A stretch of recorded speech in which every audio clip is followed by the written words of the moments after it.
ಸಾಮಿತಡ್ಕ ಸೂತ್ರಬೆಟ್ಟು ಸಂಪರ್ಕ ರಸ್ತೆಯ ಅಶೋಕ್ ನಗರ ಎಂಬಲ್ಲಿ ಇರುವ ವೃಕ್ಷೋದ್ಯಾನವನದಲ್ಲಿ ಈಗಾಗಲೇ ಸೊಂಪಾಗಿ ಬೆಳೆದಿರುವ 108 ಕದಂಬ ವೃಕ್ಷಗಳಿಗೆ ವಿವಿಧ ಹೆಸರಿನಲ್ಲಿ ನಾಮಕರಣಗೊಳಿಸುವ ಕಾರ್ಯಕ್ರಮವು ಸರಳ ರೀತಿಯಲ್ಲಿ ಜರುಗಿತು. ಪುತ್ತೂರು ಉಪವಿಭಾಗದ ಉಪವಲಯ ಅರಣ್ಯಾಧಿಕಾರಿಯಾಗಿರುವ ಕಾರ್ಯಪ್ಪ ಅವರು ಕದಂಬ ವೃಕ್ಷೋದ್ಯಾನವನದ ನಾಮಫಲಕವನ್ನು ಅನಾವರಣಗೊಳಿಸಿ ಮಾತನಾಡಿ, ಪ್ರಸ್ತುತ ದಿನಗಳಲ್ಲಿ ಮರಗಳನ್ನು ಉಳಿಸಿಕೊಳ್ಳುವುದೇ ಕಷ್ಟ. ಈ ನಿಟ್ಟಿನಲ್ಲಿ ಈ ವೃಕ್ಷೋದ್ಯಾನವನದಲ್ಲಿ 108 ಕದಂಬ ಗಿಡಗಳನ್ನು ನೆಟ್ಟು ಪೋಷಿಸುತ್ತಿರುವುದು ಹೆಮ್ಮೆಯ ಸಂಗತಿ ಎಂದು ಹೇಳಿದರು. 108 ಗಿಡಗಳನ್ನು ನೆಟ್ಟು ಇಲ್ಲಿ ಪೋಷಿಸ್ತಾ ಇದ್ದಾರೆ. ಸೊ ಈ ಮರ ಅರಣ್ಯ ಇಲಾಖೆಯಲ್ಲಿ ಈಗ ಮರಗಳನ್ನು ಉಳಿಸ್ಕೊಳ್ಳೋದೇ ಕಷ್ಟ. ಅಂಥದ್ರಲ್ಲಿ ಉತ್ತಮವಾಗಿ ಇದನ್ನು ಪೋಷಣೆ ಮಾಡಿ ಅದಕ್ಕೆ ಡ್ರಿಪ್ ಇರಿಗೇಟ್ ಕೂಡ ಮಾಡಿ, ಡ್ರಮ್ಗಳನ್ನೆಲ್ಲ ಇಟ್ಟು ಡ್ರಿಪ್ ಇರಿಗೇಟ್ ಮಾಡಿ ಭಾಳ ಉತ್ತಮವಾದಂಥ ಒಂದು ವ್ಯವಸ್ಥೆಯನ್ನು ಮಾಡಿದ್ದಾರೆ. ಆ್ಯಂಥೋಸಫಲಸ್ ಕದಂಬ ಈ ಮರಕ್ಕೆ ಹೇಳ್ತೀವಿ ನಾವು. ಇದು ಭಾಳ ಬೇಗ ಬೆಳೆಯುವಂಥ ಗಿಡ, ಭಾರಿ ಒಳ್ಳೆಯ ಮರ ಕೂಡ, ಭಾಳ ಇಂಪಾರ್ಟೆನ್ಸ್ ಕೂಡ ಇದೆ ಇದಕ್ಕೆ. ಸೊ ಇದನ್ನು ಇಲ್ಲಿ ವಾತಾವರಣದಲ್ಲಿ ಬೆಳೆಸ್ಕೊಂಡು ಬಂದಿರೋದು ಭಾಳ ಸಂತೋಷದ ವಿಚಾರ.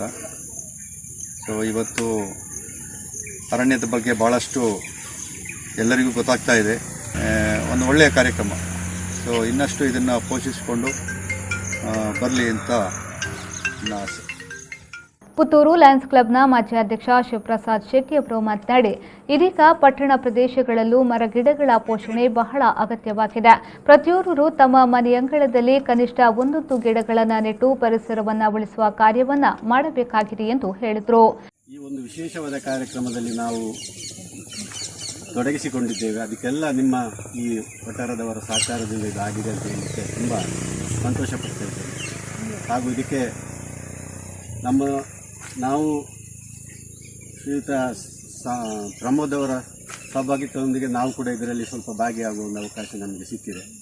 ಯಾಕೆಂದರೆ ಇದು ನಮ್ಮ ಈ ಪರಿಸರವನ್ನು ಉಳಿಸುವಂಥ ಕೆಲಸ ನಾವು ಎಲ್ಲರೂ ಸೇರಿ ಮಾಡಿದರೆ ಮಾತ್ರ ಇದಕ್ಕೊಂದು ಅರ್ಥಪೂರ್ಣವಾದ ಕಾರ್ಯಕ್ರಮ ಆಗ್ತದೆ ಅಂತೇಳಿ ನಮ್ಮೆಲ್ಲರ ಇಚ್ಛೆ. ಹಾಗೂ ಈಗಿನ ನಾವು ಈ ಪರಿಸರವನ್ನು ಉಳಿಸಿದರೆ ಮಾತ್ರ ನಮ್ಮ ಮುಂದಿನ ಪೀಳಿಗೆಗೆ ಇದು ಒಂದು ಸಹಕಾರಿ ಆಗ್ಬೋದು ಅಂತ ನಮ್ಮೆಲ್ಲರ ಒಂದು ಈ ಭಾವನೆಯಿಂದ ಈ ಲೇಔಟನ್ನು ನಾವು ಆರಿಸಿಕೊಂಡು 108 ಕದಂಬ ಗಿಡಗಳನ್ನು ನೆಟ್ಟು ಇದಕ್ಕೆ 108 ಹೆಸರನ್ನು ನಾಮಕರಣ ಮಾಡುವಂಥ ಒಂದು ಕಾರ್ಯಕ್ರಮಕ್ಕೆ ತಾವೆಲ್ಲರೂ ಸೇರಿದ್ದೀರಿ.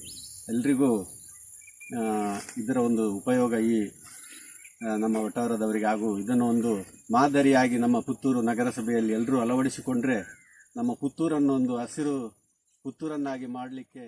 ಪುತ್ತೂರು ಉಪವಿಭಾಗದ ನಿವೃತ್ತ ಡಿಎಫ್ಒ ಆಗಿರುವ ದಿವಾಕರ್, ಅರಣ್ಯ ಇಲಾಖೆಯ ನಿವೃತ್ತ ಅಧಿಕಾರಿ ಪದ್ಮನಾಭ ಮೊದಲಾದವರು ಈ ಸಂದರ್ಭ ಉಪಸ್ಥಿತರಿದ್ದರು.